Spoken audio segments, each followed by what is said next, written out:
For those of you who don't know me, I'm Nick's younger brother Harry. Being his best man today is an honour, and it's a moment that reminds me of how far we have come as siblings. Growing up, you could say we had our fair share of fights and squabbles, and some very questionable home haircuts.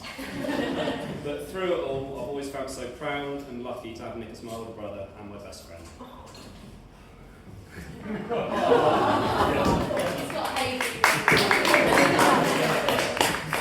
Today, as I see him starting this new chapter with Holly, he's not just my brother anymore, he's officially one half of an incredible partnership. First of all, I'd like to thank you all for being here today to celebrate Nick and Holly. I'd like to think we've all contributed to Nick and Holly's lives in one way or another, which has ultimately brought them here today and led them to getting married. A special thank you to Holly's family for welcoming Nick into their lives with such open arms. He's not just gained a partner, but an entire family who care for him deeply. And of course, thank you everyone who has brought today to life.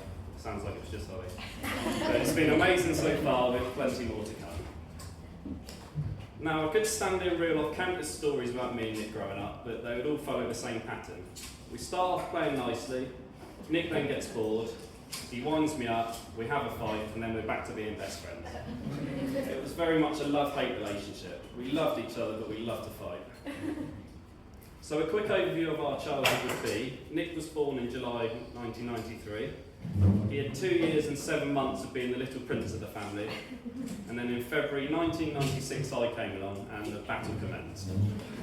And here are some of the more memorable battles. It all started when I was 1 week old and Nick bit me on the eye. Then when I was 10 years old, Nick gave me a black eye with a hockey stick.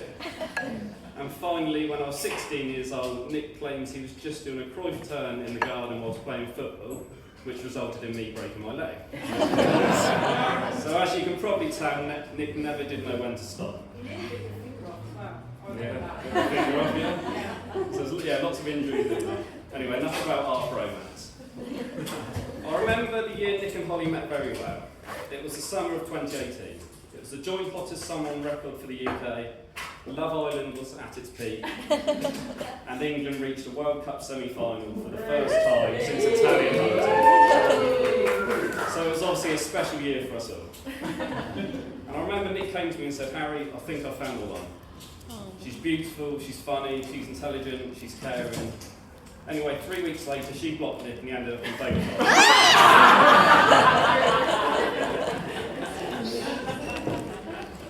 And their first date was down the Bugle in Hamble. And I remember Holly pulling up at Mum and Dad's. So Mum and Dad both jumped up and started cheering out the window, which probably says a lot about mine and Nick's love life at the time. And I remember Mum saying, "Oh, doesn't she look lovely?" And Dad replied, "Yeah, she's not bad for 16 years old and 2 careful owners." And I thought, Christ, Nick said Holly was younger, but I didn't realise she was that young. But luckily for Nick, Dad was obviously referring to Holly's car, playing in the VW. And their first date must have gone well, because a few weeks later, after a few more dates, Nick invited Holly to come and see Luke's band at the Heartbreakers in Southampton with all of our mates. You can find Luke's band Shades of India on LimeWire, The Dark Web, or any other dodgy streaming service. And I think that was the first time I properly met Holly, and I remember thinking she was attractive, friendly, chatty, polite, and just a really nice girl. And when we were watching the band, I was stood on my own because Nick had gone off to the bar, and Holly came back from the toilet and stood right next to me, and I thought she was just being very friendly and confident. But the reality was Holly didn't have her glasses on and thought I was Nick. And she didn't realise until she also spotted Nick across the room at the bar and thought, "Who the hell am I stood next to?" And I've also since found out that this was the night they had their first kiss. And it was lucky for both me and Holly that this wasn't the moment she chose to pounce and make her move. Another memory of mine was one of the first times Holly came round for dinner. I got in late from work and I didn't even realise Holly was round, and I'd missed my dinner, so it was in the oven.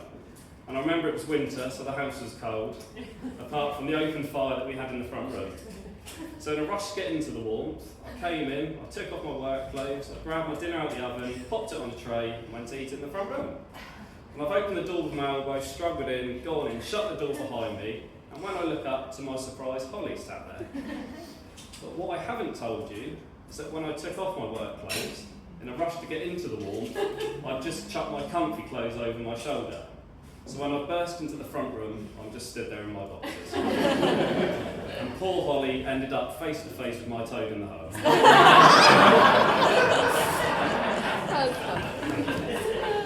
And some say Holly hasn't looked at a cocktail sausage the same since.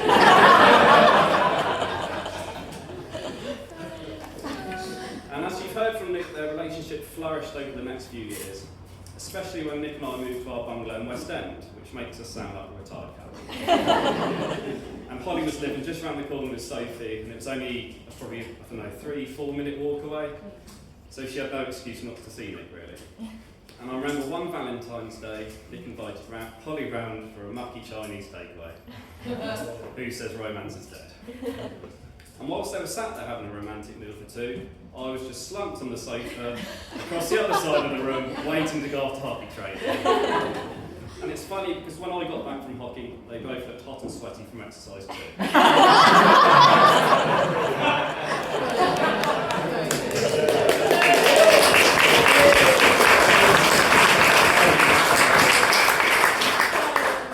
So as you can probably tell, when you're dating one of us, you're stuck with the other one too. But luckily for Nick, Holly and I have always got on so well.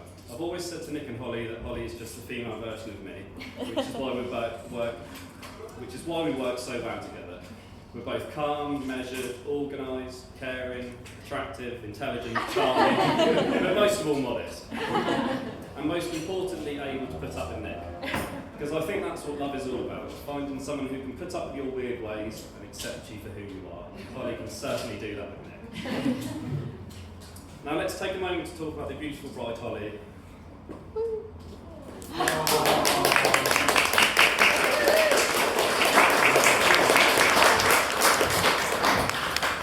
The beautiful bride, Holly, and the incredible impact you've had on Nick and our family. You bring the best out of Nick and you just complement each other so well. Together you and Nick make an amazing team. Whether it's the way you support each other or the laughter you share, it's inspiring to see the partnership you've built that's full of love. Holly, you've become such an important part of our family and we couldn't be happier to have you with us. You're the most kind, thoughtful and caring person and have fit in with our family and friends so well. I personally couldn't ask for a better sister-in-law. We're all behind you and we're all so excited to see what the future holds for you both.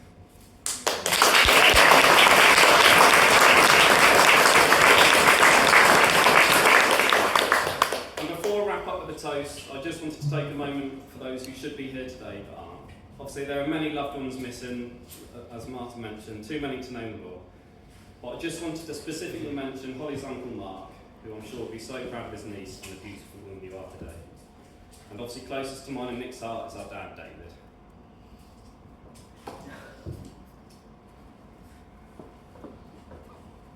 He would have absolutely... Sorry. It's the dust. He would have absolutely loved today. He would have been so incredibly proud of Nick and just so pleased for you both. Dad couldn't wait for us to get married. In fact, he loved weddings so much that he had two himself.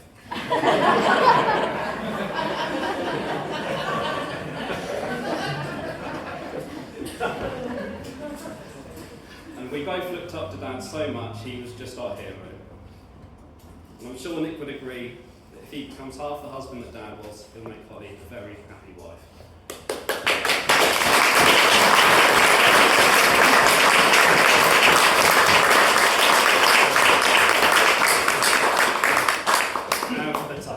They say that the first 30 years are the hardest, but it's a doddle after that. So please join me in raising a glass to the happy couple, Mr. and Mrs. Williams.